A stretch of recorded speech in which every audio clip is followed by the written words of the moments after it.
It is difficult to believe that this is the Sunday before Thanksgiving.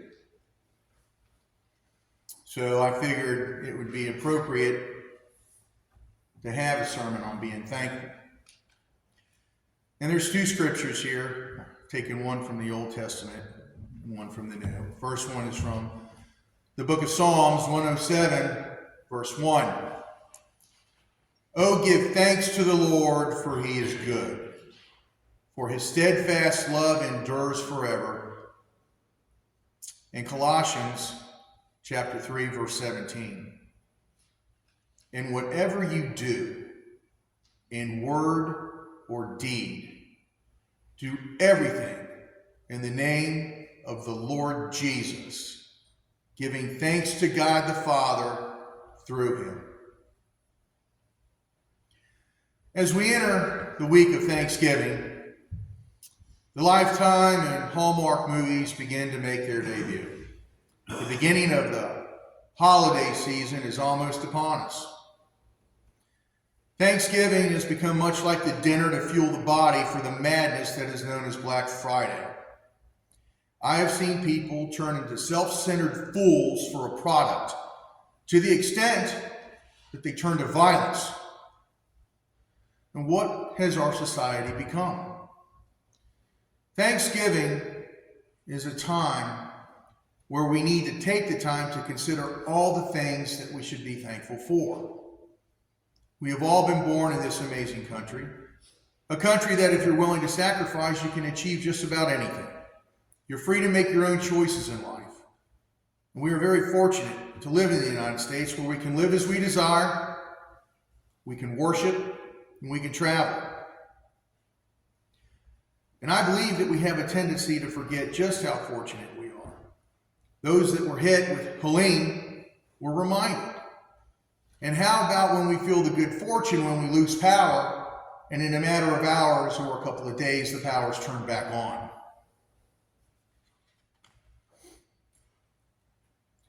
You know, when Isabel hit, I was living in Newport News. I was without power for 21 days. And in the neighborhood in which I lived, they had the power turned on in 4 days.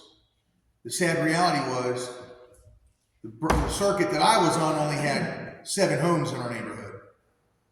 So I had to drive home, seeing everybody else with their lights on and everything working, and I came home to a dark house. Talk about being grateful when you don't have to go through stuff like that. And it was an inconvenience, and that's all it was. But sometimes we like to make things bigger than they are. Yet there is so much more to be thankful for. Each and every day we wake up, an opportunity to demonstrate our thanks by being more Christ-like. Now, many of you have heard the story of me when I lost my wallet at Busch Gardens. And for those of you who don't know, I'm going to tell it real quick.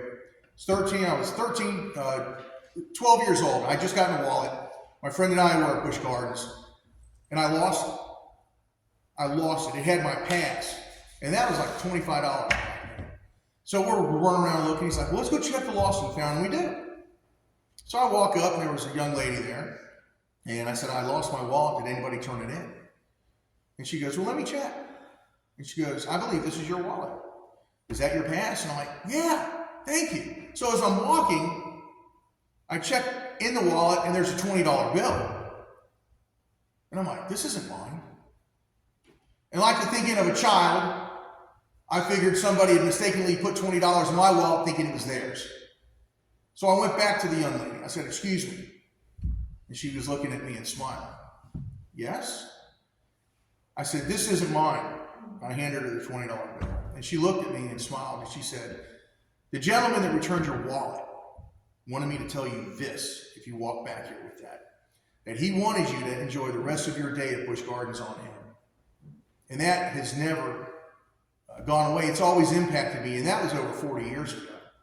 And so don't think that if you do a random act of kindness for somebody that they forget it. I'm living proof that it's not forgotten, and that's just a personal testimony. And I was thankful to get my wallet back. I wasn't expecting any money in it because I spent my money, but I'd be lying if I didn't say I was grateful that there was a $20 bill in there and I could keep it. That one act has impacted me my entire life, as well as having grown up when I did in the 70s and early 80s. No cell phones, no internet, cable TV was just beginning, and it was the age of appointment TV, where you made sure you were there at the appointed time, otherwise you missed out. And you're like, man, I gotta wait for it to come in a rerun. And back then, Dallas was real big, especially when JR got shot. Nobody that was watching that missed it when it came out because everybody wanted to know. And I remember, and I mentioned this to Dina, the one Christmas that I was probably in 5th grade, and I missed seeing Rudolph the Red-Nosed Reindeer on TV. I had the dates mixed up, and I just, for a kid back then, that Christmas wasn't as great as it could have been because of Rudolph. It was a bit subdued. Yet, today, I think it's a sad state when it takes a holiday to remind people to be thankful. It truly is sad. What's even sadder is Thanksgiving now is considered pretty much the beginning of Christmas. It's as if the two are bookends. Thanksgiving happens, and in less 24 hours later, it's all about Christmas. We don't even get a chance to reflect on Thanksgiving. It's an American holiday, as Gina aptly reminded us. And I think the fact that maybe, folks, this Thanksgiving, when you're sitting around with family or friends, maybe not have 5 things for they're grateful for, maybe just one. Before, you say prayer, I hope you say prayer at Thanksgiving and before you eat. It's gone in a blip. Prep, arrival, Macy's parade, eat, some visiting, cleaning up, and then preparing for the Black Friday. And I know some families aren't like that, but it just seems as if more are becoming that way. I hope folks take the time on Thursday to truly think about all the things in your life that you're thankful for. I could stand up here and probably talk for at least an hour, as I'm sure most of you will realize that. We've thanked God at some point in our life, and I would encourage you to thank Him every day. I would suggest that everyone take a moment each day to thank God for something that makes you happy and that brings a smile to your face. How many times have we been listening to the radio and we hear a song that makes us smile? And have you ever caught yourself smiling, not realizing you were smiling? It just naturally happened. You're like, whoa! That's a good reason to thank God. Most folks only find thanks when they are saved from a situation they were dealing with or averted a situation. Thanking has become, for the most part, a reaction. We should be proactive with our thanks on a daily basis. And just think about that for a moment. When's the last time that you just said thank you for no other reason than just being alive and not in a reaction to something that happened? When we begin to acknowledge the blessings that God has bestowed upon us, and we thank Him every day for them, I can assure you from personal experience that your life will become more positive and your spiritual light will be very, very bright. Now, sometimes when things don't go as planned, it's because God's looking out for us. A man asked God, "Can I ask you a question?" God says, "Sure." Man's like, "Promise you won't get mad?" "I promise." "Why did you let so much happen to me today?" "What do you mean?" "Well, I woke up late." "Yes." "My car took forever to start." "Okay." "At lunch, they made my sandwich wrong and I had to wait." "On the way home, my phone went dead just as I picked up a call. All right? And to top it all, when I got home, I just wanted to soak my feet in my new foot massager and relax. But it wouldn't work. Nothing went right today. Why did you do that? Now I'm going to pause here. This story is an illustration, but let's remember, God doesn't allow bad things to happen. It's the devil who rules this world. And the sad reality is a lot of people will ask God why, and that's an accusatory tone that God has done something intentionally bad to you, and that is wrong.